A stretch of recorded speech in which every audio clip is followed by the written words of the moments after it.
Why are there not more people talking about the survival secrets from the Eastern Front? Welcome to the channel. If you love discovering untold survival stories, make sure to subscribe, like and share this video with your friends. Now, close your eyes for a moment and imagine this. It's the middle of winter, somewhere on the Eastern Front. The temperature has dropped far below freezing. The ground is iron hard, the wind cuts like a blade, and every breath burns your lungs.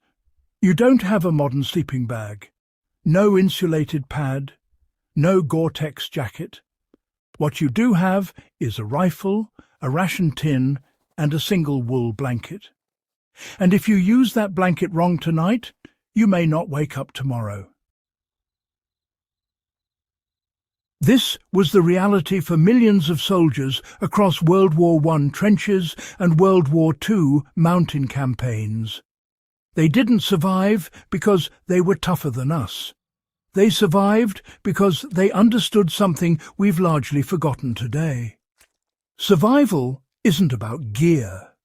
It's about principles, physics, and learning how to make simple materials work with your environment instead of against it. By the end of this video, you won't just understand how soldiers stayed alive in brutal winter conditions. You'll know how to apply the same techniques yourself, whether you're camping off-grid, facing a power outage, or building a real emergency sleep system at home.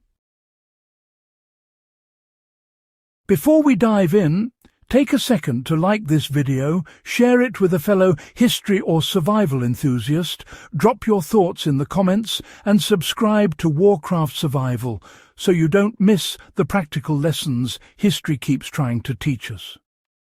Now, let's get straight into the knowledge that kept men alive when mistakes were fatal.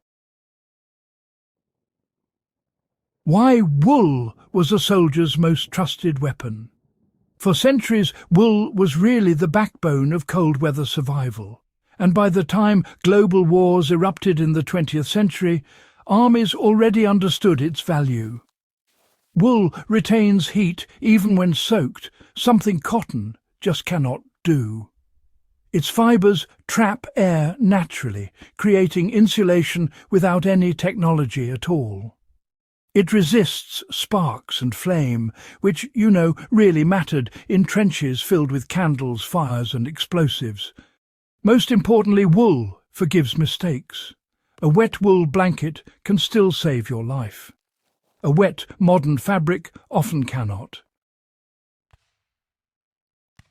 Soldiers didn't just receive wool blankets.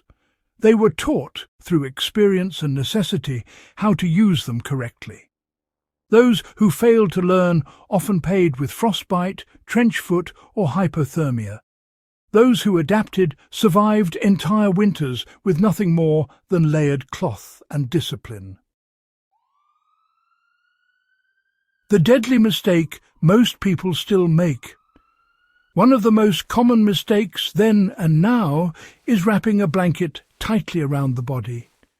It feels logical, right? More contact must mean more warmth. In reality, it does the opposite.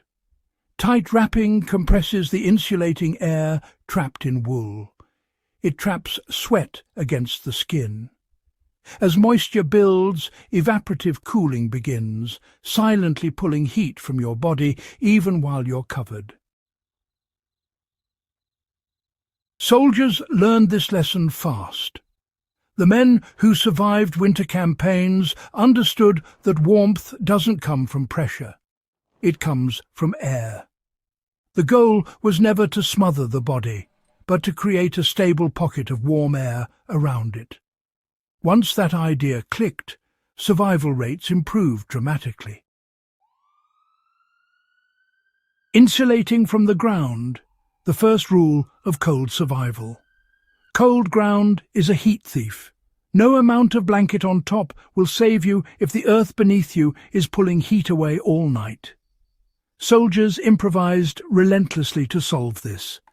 Pine boughs, straw, dry leaves, spare uniforms, rope coils, even wooden planks were layered beneath the body. Anything that created dead airspace mattered. This principle remains unchanged today. Whether you're in a forest or a basement during a blackout, insulating from below is non-negotiable. Even cardboard or folded clothing can dramatically slow heat loss if used correctly. The blanket system that kept men alive. Instead of wrapping tightly, soldiers spread the wool blanket flat, lay on one edge of it, and folded it loosely over themselves. The key was loft. Enough space for warm air to form, but not so loose that drafts could enter freely. Feet were tucked carefully without crushing the fibres. In extreme cold, a second blanket added insulation rather than pressure. What truly elevated this system was the outer layer. Oilcloth ponchos, canvas sheets, shelter halves, or even newspapers were placed over the wool. This acted as a primitive vapour barrier and wind block. Wind was stopped. Moisture condensed outward instead of soaking the insulation. Many soldiers woke to frost on the outside of their coverings while remaining dry inside. This is the ancestor of the modern bivouac sack, developed not in laboratories but in frozen trenches. Why this knowledge still matters today is, well, pretty fascinating. Modern survival gear didn't actually replace these principles, it copied them. Insulated pads, layered sleep systems, and vapour barriers all exist because soldiers proved, under fire, that they worked. Understanding this, you see, means you're no longer dependent on perfect equipment.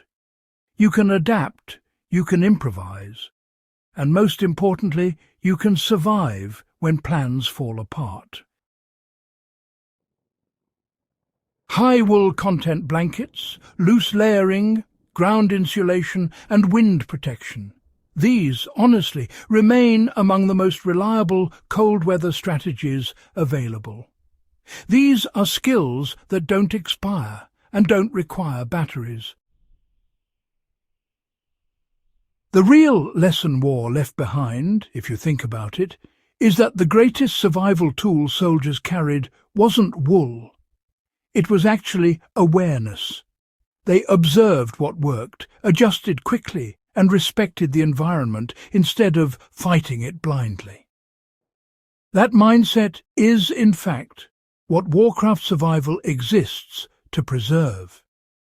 History isn't just something to watch, it's something to learn from, apply, and carry forward. If this deep dive into historical survival knowledge helped you see winter preparedness differently, make sure you subscribe to Warcraft Survival. Share this video with someone who values real-world skills, and leave your thoughts in the comments.